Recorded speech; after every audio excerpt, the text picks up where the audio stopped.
ક્વાંટ તાલુકા પંચાયત ખાતે અઢી વર્ષ માટે પ્રમુખ પદની ચૂંટણી યોજાઈ। ક્વાંટ તાલુકા પંચાયતના પ્રમુખ પદે ભાજપના મિલનભાઈ રાઠવા વિજેતા થયા।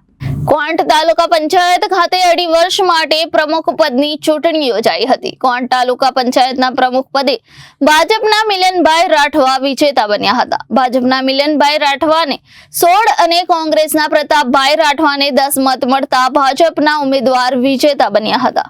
ભાજપના કાર્યકરોમાં ખુશીની લહેર જોવા મળી હતી અને જિલ્લા ભાજપ પ્રમુખ ઉપેન્દ્રભાઈ રાઠવા, જિલ્લા ભાજપ મહામંત્રી રમેશભાઈ, તાલુકા કોંગ્રેસ પ્રમુખ શંકરભાઈ તેમજ સંગઠનના કાર્યકર્તાઓ ઉપસ્થિત રહ્યા હતા।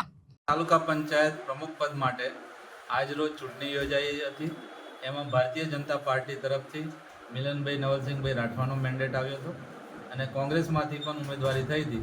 ભારતીય જનતા પાર્ટીએ બહુમતી સાથે આ ચૂંટણી જીતીને મિલનભાઈ રાઠવાને પ્રમુખ તરીકે આજે ચૂંટાયેલા જાહેર કર્યા છે। આજની તાલુકા પંચાયતની ચૂંટણીમાં તાલુકા પંચાયતની એમાં 2 ફોર્મ ભર્યા હતા। એમાં અમને 16 વોટ મળ્યા અને કોંગ્રેસના સભ્યને 10 વોટ, એટલે અમે 16 વોટથી વિજેતા થયા। તમે કયા પક્ષમાંથી છો? અમે બીજેપી। શું નામ તમારું? મિલનભાઈ નવલસિંહભાઈ રાઠવા। Reporter Faizan Khatri, Janadesh news, Chhota Udepur.